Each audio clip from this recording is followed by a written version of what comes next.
নমস্কার বন্ধুরা, তোমাদের সবাইকে স্বাগত আমার চ্যানেলে। তোমরা আছো প্রতীক ঘোষ। আজকে নতুন ভিডিও নিয়ে তোমাদের সামনে চলে এসেছি। আজকে যে বিষয়ে কথা বলবো সেটা হচ্ছে মিউচুয়াল ফান্ড এই মুহূর্তে কী করা উচিত। যাদের অলরেডি পোর্টফোলিও রয়েছে মিউচুয়াল ফান্ডের বেশ ভালো বড় সড়ো পোর্টফোলিও রয়েছে, এবং যারা এসআইপি করে যাচ্ছ কিংবা এই মুহূর্তে এসআইপি স্টপ রেখেছো কিংবা এসআইপি বাড়িয়ে দিয়েছো, তাদের জন্য কী করতে হবে, এবং যারা নতুন এই ফিল্ডে এসছো এবং মিউচুয়াল ফান্ডে নতুনভাবে ইনভেস্ট করতে চাও তারা কী করবে। তো এই তিনটে প্রশ্নের উত্তর দেবো আজকে ভিডিওতে। একটু ধৈর্য ধরে ভিডিওটি দেখতে হবে। যারা এই চ্যানেলে নতুন এসো please subscribe to the channel আর ভিডিওটিকে একটি লাইক করে দেবে। সবার প্রথমে চলে আসি যে আমার একটা স্ট্র্যাটেজি ছিল যে যখন মার্কেট পড়বে তখন আমরা এসআইপির অ্যামাউন্ট বাড়াবো। As simple as that. আমি এসআইপি করছি কারণ আমি লং টার্মে ওয়েলথ গেইন করার চেষ্টা করছি। আমি অল্প সময়ের জন্য মার্কেটে আসিনি, আমি অনেক দিনের জন্য এসেছি। সেই জন্যই কিন্তু আমি বলেছিলাম যে যখন এসআইপি করবে এবং মার্কেট পড়বে তখন এসআইপির অ্যামাউন্ট বাড়াবে। এবার কথা হচ্ছে যে এসআইপি অ্যামাউন্ট বাড়িয়েছি, মার্কেট পড়েই যাচ্ছে, আমি যা ইনভেস্ট করলাম সেটাও লস হচ্ছে, তাহলে আমাদের আগামী দিনে কী করা হবে। আমি লাস্ট ভিডিওতে বলেছি হোল্ড দ্য ক্যাশ। এবার কেউ যদি এক্সট্রা এসআইপি বাড়িয়ে থাকো কোনো অসুবিধা নেই, তুমি তো কন্টিনিউ করো, ইটস ওকে, কোনো অসুবিধা নেই। এবার এর থেকে একটা ভালো বুদ্ধি আমি এখন দিচ্ছি। যারা বাড়িয়ে এসআইপিকে 1000 থেকে 1500 2000 করেছো কোনো অসুবিধা নেই, তারা কন্টিনিউ করো, তাতে কোনো প্রবলেম নেই। কিন্তু যারা করোনি তবুও মার্কেটে ভালো সুবিধা চাচ্ছ তাদেরকে আমি বলবো যেরকম এসআইপি চলছে সেরকম চলতে দাও।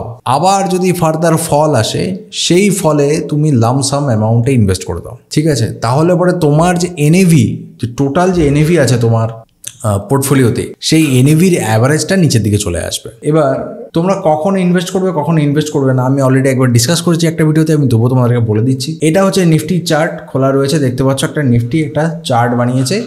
এবার এখানে আমি মার্ক করে দিই টাইম জোনগুলোকে। এটা হচ্ছে আমাদের গত বছর June mass, 4th of June এই জায়গাটা ইলেকশন হয়েছিল। এটা হচ্ছে এই মুহূর্তে ফেব্রুয়ারি মাসের আজকে হয়ে গেল 19 তারিখ। এই জায়গাটা এর ভেতরে মার্কেট একটা হাই করেছে এবং মার্কেট ঘুরে ফিরে এই জায়গাটা চলে এসছে। কমপ্লিট ট্রায়াঙ্গেল, মানে এই মুহূর্তে তুমি যে এসআইপি করছো, যা করছো, নিফটিতে যা ইনভেস্ট করছো, সেটা 1 বছর আগে যা ভ্যালু ছিল এখনও সেই ভ্যালুতেই পাচ্ছ। মানে অনেকটাই সস্তা ভ্যালু পাচ্ছ, এবং হয়তো এর থেকেও সস্তা হতে পারে। আমি শুধুমাত্র মিউচুয়াল ফান্ডের কথা বলছি, আমি শেয়ারের কথা বলছি না। শুধুমাত্র মিউচুয়াল ফান্ডের কথা বলার কারণ একটা, মিউচুয়াল ফান্ড কোনো একটা এক্সপার্ট সেটাকে অলওয়েজ নিয়ে ট্রানজ্যাকশন করে, এবং তারা যখন মনে হয় শেয়ার থেকে এক্সিট করে এবং শেয়ারে এন্ট্রি করে। ইন্ডিভিজুয়াল লেভেলে শেয়ারে এক্সিট এন্ট্রিটা অনেক সময় আমাদের পক্ষে সম্ভব হয় না, আমরা ইমোশনাল হয়ে যাই। সেই জন্য মিউচুয়াল ফান্ডেরই কথা বলছি, আমি স্টকের কথা বলছি না। এবার আমি একটা স্ট্র্যাটেজি দিয়েছিলাম যেখানে আমি বলেছিলাম যে মার্কেটে যে রিলেটিভ স্ট্রেংথ হয়, যেটা আরএসআই দিয়ে আমরা বুঝি, relative strength of the market, সেটাকে আমরা চেক করব, এবং সেটাকে চেক করার পরে সেটা যখন আমাদের 40 নিচে থাকবে, সেটা যখন আমার 40-এর নিচে থাকবে, আমি 42 থেকে 40 বলেছিলাম, এবং 30 থেকে 35-এর ভেতরে থাকবে, 30 থেকে 35-এর ভেতরে থাকবে, সেই মুহূর্তে আমরা লামসাম অ্যামাউন্ট মার্কেটে দেব। এবং আমি এটাও বলেছিলাম যখন এরকম সিচুয়েশান আসবে আমি ভিডিও দেবো। তো আজকে এই ভিডিওটি সেই স্ট্র্যাটেজির উপরেই এই মুহূর্তে কী করা উচিত। সবার প্রথম তোমরা ইন্ডিকেটারে চলে যাবে, ইন্ডিকেটারে গিয়ে লিখবে আরএসআই লিখলে পরেই এখানে চলে আসবে রিলেটিভ স্ট্রেংথ ইন্ডেক্স। আমি অলরেডি অ্যাড করে রেখেছি, এটা হচ্ছে আমার আরএসআই যখন ক্লিক করবে সেখানে একটা এই সেটিংস বাটন থাকবে। হ্যাঁ, এটা হচ্ছে tradingview.com এর যে উইন্ডো রয়েছে সেটাতে আমি করছি, কোনো পয়সা চার্জ লাগে না, এটা ফ্রি অফ কস্ট। এখানে শুধুমাত্র লগ ইন করলেই হয়।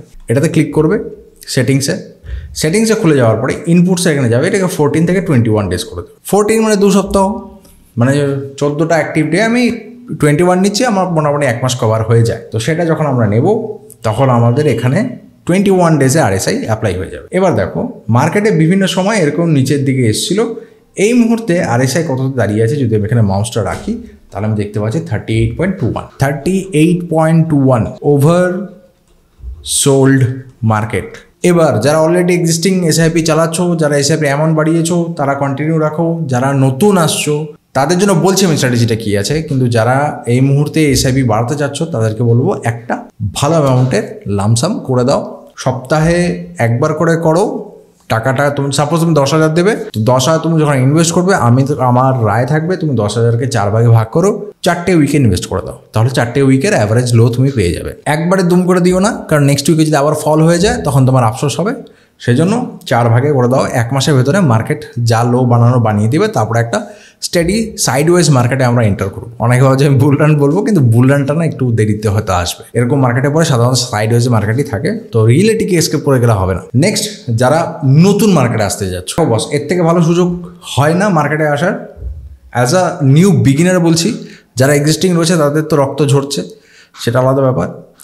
এই মুহূর্তে যে কেউ যদি এসআইপি করতে চাও, যদি তুমি 1,000 টাকা এসআইপি করতে চাও, তুমি 5,000 টাকা আগে দাও, ইনভেস্ট করো লামসামে, তারপরে তার উপরে 1,000 টাকা এসআইপি স্টার্ট করো। This is my strategy.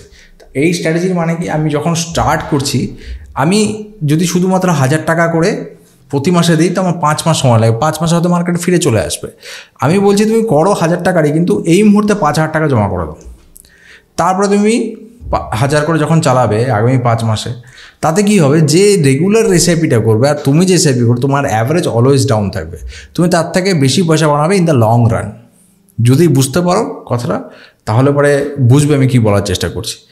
তো যেরকম তোমার অ্যামাউন্ট হবে এসআইপি, সেই অনুযায়ী তুমি লামসামে করো। আর যদি মনে হয় যে আমি এসআইপি এই মুহূর্তে করতে পারছি না, শুধুমাত্র লামসাম দাও, দ্যাট ইজ ভেরি গুড। তুমি লামসাম দাও, এসআইপি যদি পরে স্টার্ট করতে চাও করতে পারো, তবে এই মুহূর্তে এসআইপিটা করাটাও কোনো অসুবিধার ব্যাপার নয়। এবার সব থেকে হচ্ছে কোশ্চেন অফ দিস ভিডিও, যে অলরেডি যারা হোল্ড করছে না, যাদের পোর্টফোলিও রয়েছে 10 লাখের 20 লাখের, তাদের প্রচুর পরিমাণে লস হচ্ছে, কিংবা 5 লাখের 1 লাখের রয়েছে, তারা কী করবে? মিউচুয়াল ফান্ডে আমরা করি যাতে রিস্কটা অ্যাবজর্ব হয়। তো এই মুহূর্তে তো রিস্ক অ্যাবজর্ব হচ্ছে না।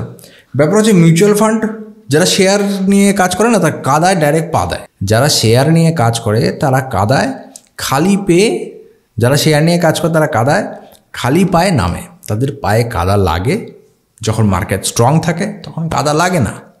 যখন মার্কেট উইক থাকে, পাটা ঢসে যায়, ভেতরে চলে যায় কাদার।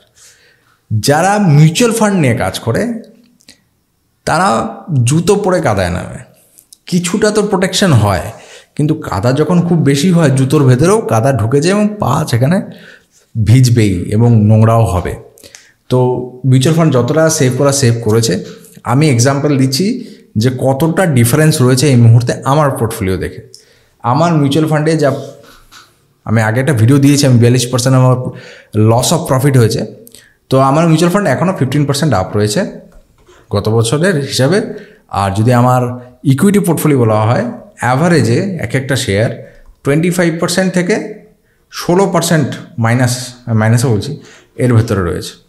তার মানে এটা ছিল হচ্ছে 30 to 35% ছিল, সেখান থেকে 15% আমি হারিয়েছি। কিন্তু এই মুহূর্তে শেয়ারে আমার লসেই রয়েছে। আমি এটা কখনোই বলবো না যে শেয়ার আমার প্রফিটই রয়েছে। হ্যাঁ, আমি একটু ট্রেডিং করেছিলাম, আমি সেখান থেকে প্রফিট বানিয়েছি। তবে ট্রেডিং ব্যাপারে আমি কিছু বলি না এই চ্যানেলে, আমি লং টার্ম ইনভেস্টমেন্টের কথা বলি। তো সেই ক্ষেত্রে যারা লং টার্ম ইনভেস্টার রয়েছে তাদের জন্য কোনো অসুবিধা নেই। আর একটা জিনিস তোমরা রিয়েলাইজ করেছো নিশ্চয়ই, যে সব টাকা যদি এই মুহূর্তে আমরা ইনভেস্ট করে দিই মার্কেটে, ফার্দার যদি আরও ক্র্যাশ আসে তাহলে আমরা ডুবে যাব। সেজন্য always have cash in your hand. Cash রাখো। মার্কেটে সবসময় না কমপ্লিটলি ইনভেস্টেড হতে হয় না, এর কোনো ভরসা নেই মার্কেটে, ঠিক আছে?